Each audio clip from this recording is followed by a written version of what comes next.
Hello, welcome to Portage County Matters. I'm Patty Dreier, Portage County Executive. Today my guest is Todd Kuckkahn. He's the Interim Executive Director of the Portage County Business Council. It's going to be a blast to talk about economic development and community development. That's all kind of interrelated in our show today. Right before we get to Todd, I'd like to give you two news notes.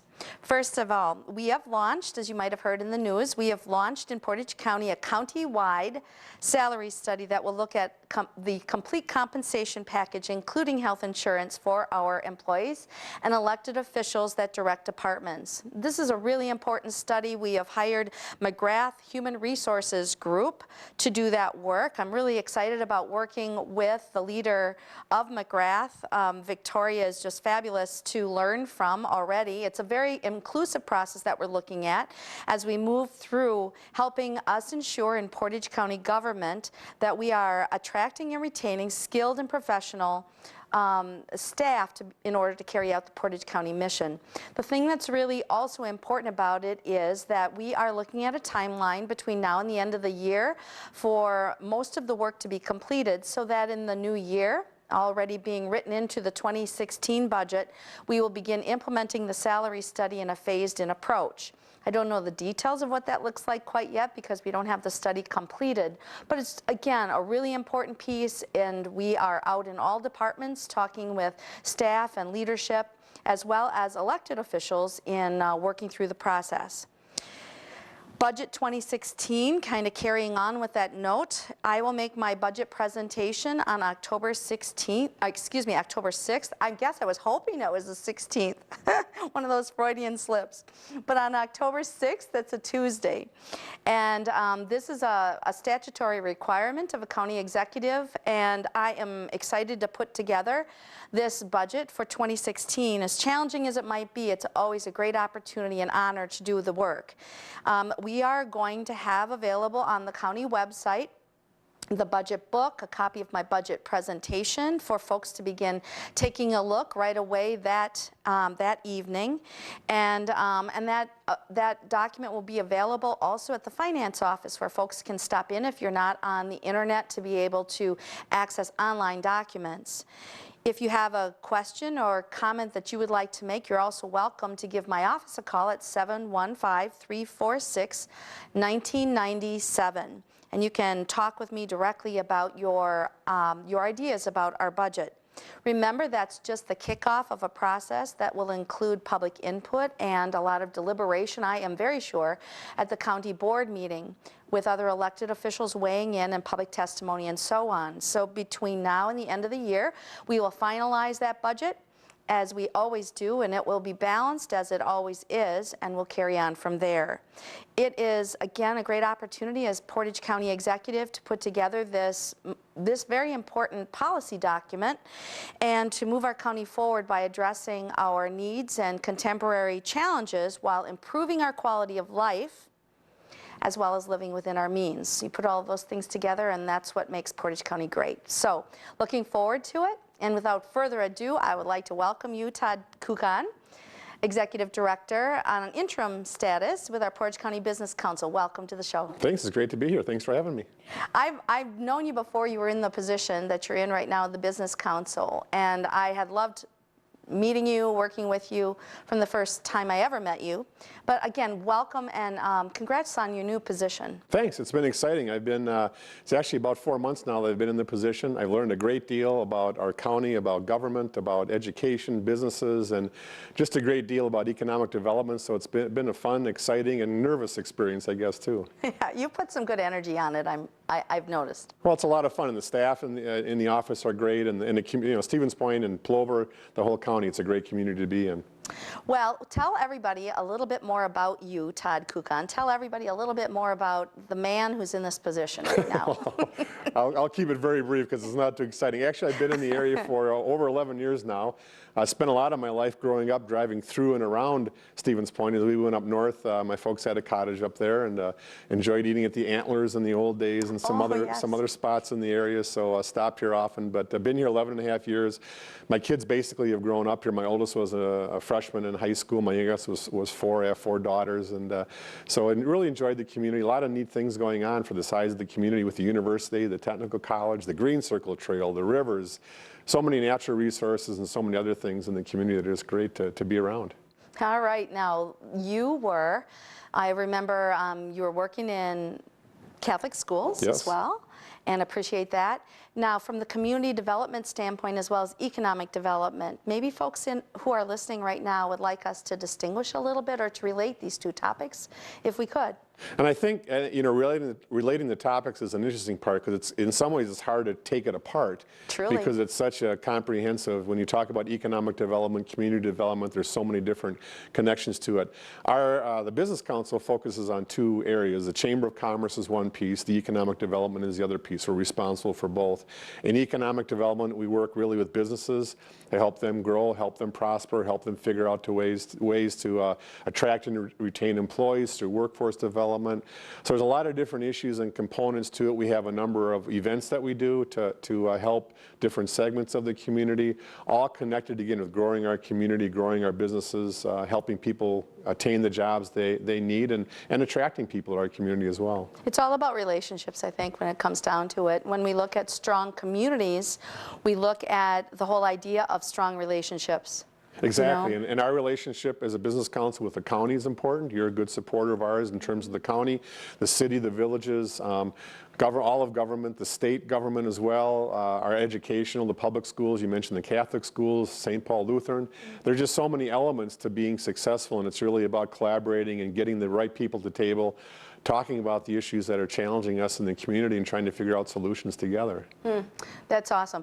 Yesterday, the day before the taping of this show, and I know that our show will air in October, but this was a wonderful board meeting we had at the Portage County Business Council. I want us to just paint the picture a little bit for the public who might not understand who's helping to guide the future of our economic development in Portage County, and especially with recent criticisms and things. I just want to hit that straight on. We have a whole room full of people who are from the business sectors, who are from public education and private education, and from the university, and from the technical college, and from all different perspectives. And we're in the room together. We walk in, and our tables were our places were sort of set at tables, small tables, and we were facing each other, and we completed a strategic planning process that would help advise an effort that you're undertaking right now for business expansion and retention in Portage County. Let's talk just a little bit more about what that exercise was all about, if you don't mind. Well, first of all, being a former school teacher, I brought out some of those skills with small groups and taking notes, and it was funny watching the board members walk in and the expressions, because it was a different setting. But we're really trying, we have such a great group of people that we meet with as a board, and you mentioned all the different entities that are involved in the organization, not only the entities, but the people themselves. They really care about the county and what's happening here. So we're so blessed to have those people at the table in general. And then, as you said, we have our typical reports and different committees, and you and others report out on what's going on in the community, which is very helpful. And then we decided to have discussion topics at our board meetings. We're going to alternate between discussion and presentation to really get people engaged in those conversations. And the thing that we've understood and learned and realized is that even after our board meetings, those discussions are continuing, which is really what's helpful and will make it grow. But yeah, we sat around the table, we asked the different groups to talk about our business retention expansion initiative. We're going to be going out after the first of the year, talking to the business community about what are your needs? What are your obstacles? What are your, like a SWOT analysis, basically, Sure. Strengths, weaknesses, opportunities, and threats. And how can we as a business council work with our partners, such as the county, other businesses, the community in general, education, to again help grow and expand your businesses. So it'll be a fun process. Right now we have a a small steering committee that are involved in putting this program together. The universities represented, the county, MSTC, the city, and the Plover Area Business Association, so we have good representation there to kind of do the planning part. And then we wanted to bring it to our board and really get some good feedback, and it was hard to get the group to stop. You know, it's like... Yeah, it was awesome, really. You walk into a room and the last thing you want to do is have to sit and think, you know, and you have to do this small group and you have to report out, but then once people got going, it was really hard to stop the group, and that's why I hope and I'm pretty confident that discussions will continue outside of the board meetings, and this will be an ongoing, it's not going to just happen in 2016, we'll be doing it regularly to really feel a good pulse on what the needs are in our community.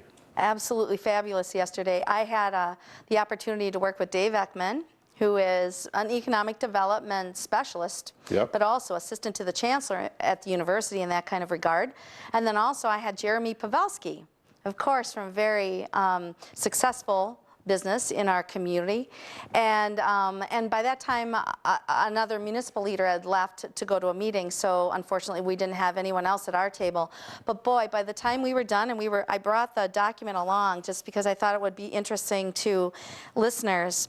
When we were at the Business Council with the group yesterday, we were looking at key assessment areas that you might ask businesses, that we would be asking them questions about workforce and housing, that we would look at what about access to markets, what about transportation, educational infrastructure and training, financing, loans and grants, site availability and affordability, tax rates, utility cost and availability, including broadband, quality of life, business climate, as well as government services and the regulatory climate.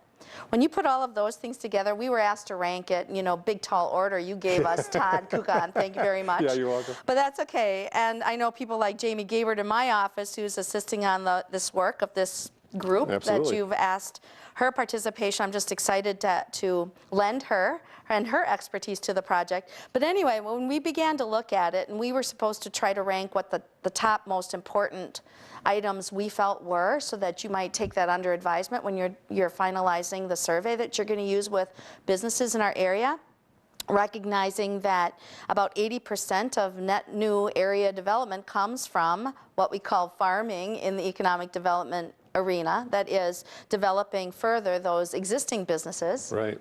Rather than recruiting new ones to come in from the outside. Right. So it's very exciting. So as we started to look, immediately, again, the educator and me, joining with the educator and you, I'm sure, began to put it together in a kind of a symbolic form. I started with a triangle. For some reason, I could see that some of the pieces were to deal with the place that we are, and some of them were to deal with our infrastructure, and some of them were to deal with the people aspect of things.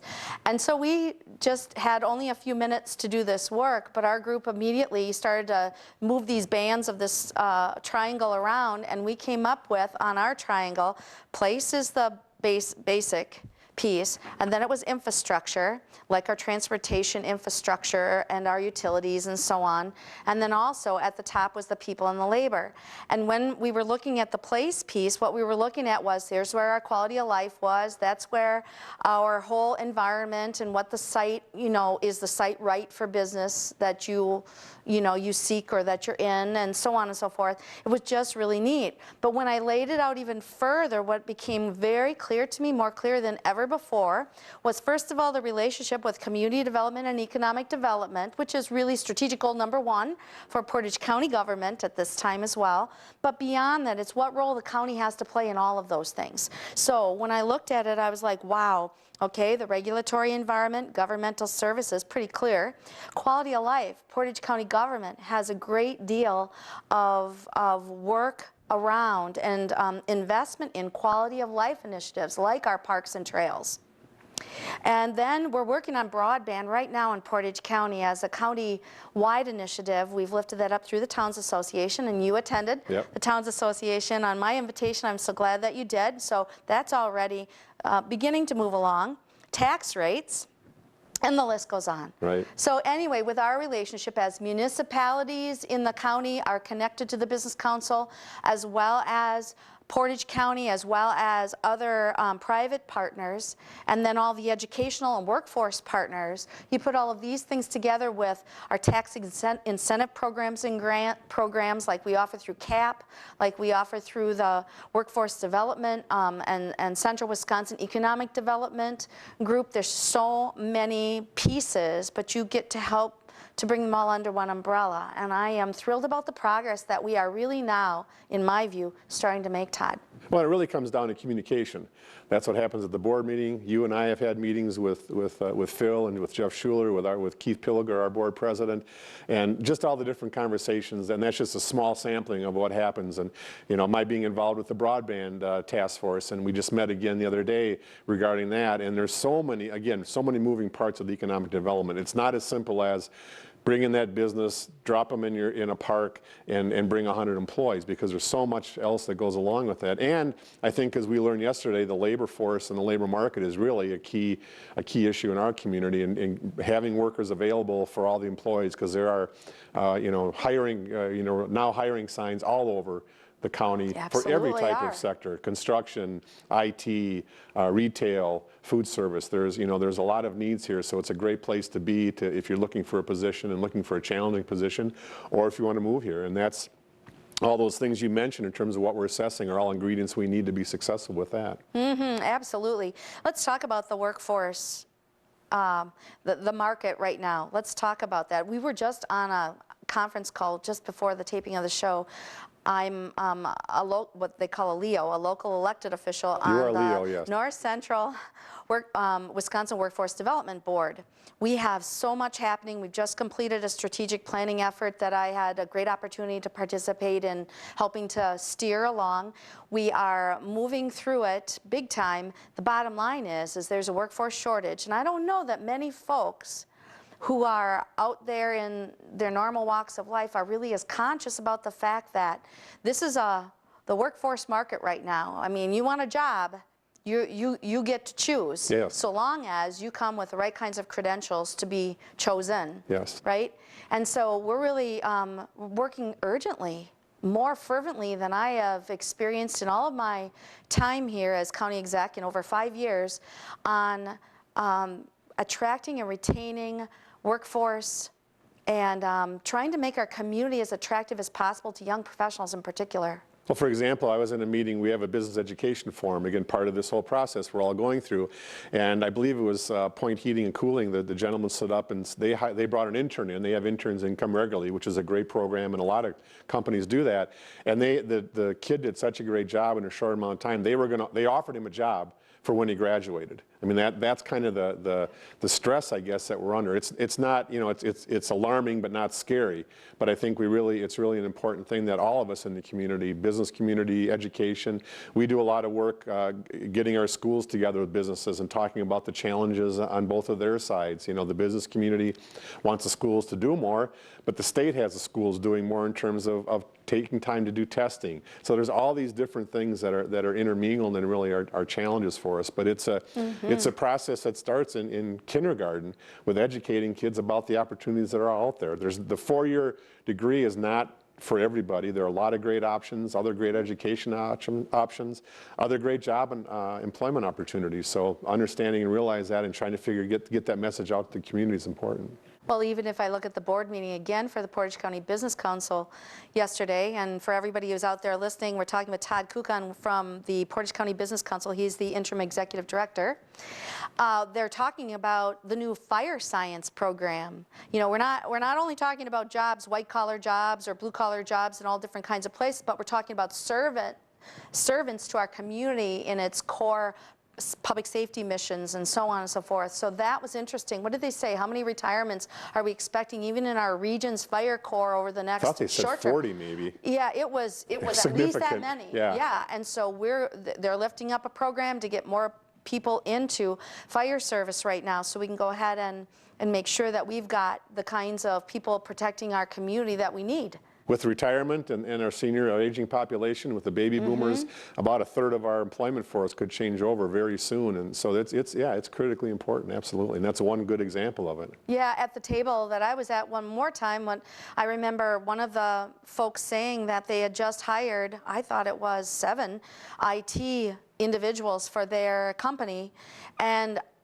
we already know that there's a shortage for people in the information technology field who are skilled and able to pick up that huge task. Even as a county exec of a county government right now, rolling out its enterprise resource planning software, ERP system, and the whole Munis new world of financial systems that will be much more automated across the county, and then the HR modules, and then the treasury modules will be coming, and so on. You put these things together, this takes a huge undertaking of IT qualified staff to pull it off, as we're all holding our handhelds and we're all on radios across the land. There's so much automation. And it's really across all sectors too. The manufacturing sector, IT has become so much important there, because you go to Martin Machining or Point Precision and you watch these computers that are running $1-million machines.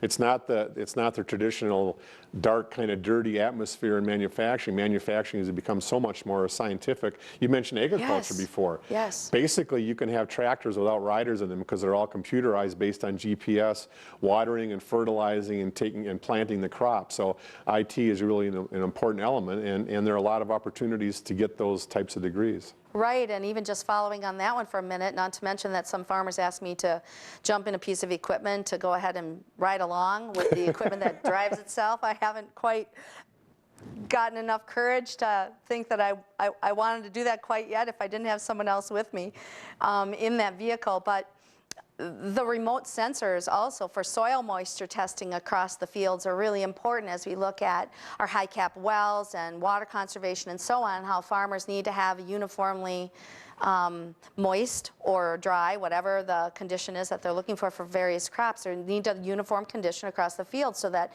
you don't have to waste water on this side because this part's dry, because you're on your way heading over to that other part of the field where it'll be more water than it needs, right, you know? Exactly. So it's all really upon us now, and probably much more keenly are we aware now than we ever have been about how we need to pull these pieces together. Exactly. And yeah, you drive down the highway, the interstate, wherever the county roads, and you see these, you know, the big watering machines that are out in the fields, but it's very scientific how they're doing it, and it's fascinating. We did an ag tour as part of the business council, and we went to Hemersky and we went to Wysocki, and they were talking about the science and technology of the industry, from the seeds to the growing to the moisture, all those sorts of things, and it's fascinating. And they're concerned about resources, as are all of we, and making sure there's enough there for everybody. Right, right. Now let's take a look at what's on the horizon besides the business expansion and retention project. I might have flipped those two around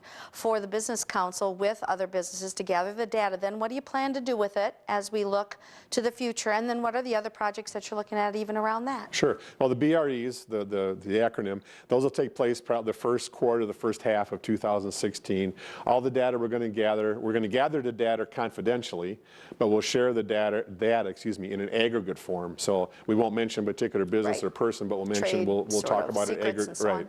Right. So, and along the way, we may hear some, as we call them, red flags. There might be some things we can do immediately, you know, a stop sign or cutting a curb out or doing some simple things.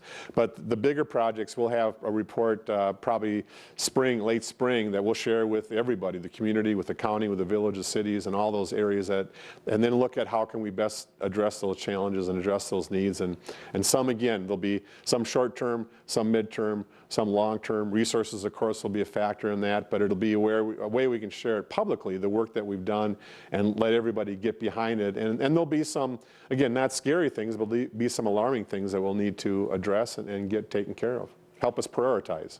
I know that you and I have a meeting right after this taping of the show. We meet together. That's about one of the more future initiatives, I think I could say, huh? Yeah.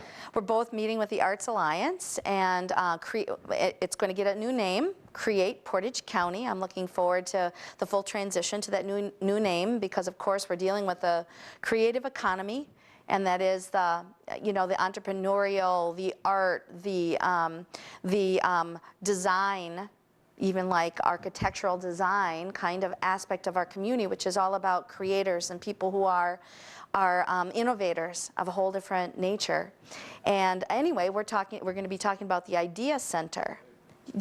I know that I can have Bill Sherrill and Greg Wright on the show in a future date to talk about details, but is there anything else when you look at the relationship between the Portage County Business Council and the Arts Alliance or Create Portage County that you wanted to offer up right now? You look at Wausau, they have an entrepreneurship center. You look at Wisconsin Rapids, they're doing a lot in their arena through their community foundation.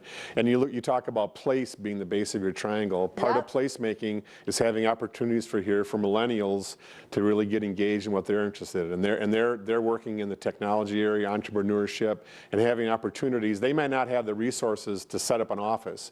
So this kind of takes that place and some simple things that they'll have there, but also some more technical, maybe a 3D printer that no one individual can buy to start a business, but it would be there collectively for people to come in and use. So yeah, a lot of ideas, a lot of shaping, a lot of opportunities for people to start their own business, grow their own business, and working with a small business development center, at the university, a lot of other groups, again, getting involved with this whole program. So the Arts Alliance is kind of growing into this entrepreneurship and idea and placemaking and hacker and maker spaces, some terms I'm learning about. But it's really exciting. It's another piece, another element of the community that can be really exciting and help us with workforce development. And that, they're looking at the center being right there on Main Street. Right downtown, exactly, yeah. And I am really excited about where we're going and the relationship that the Portage County Library has in the picture, and as well as the Children's Museum.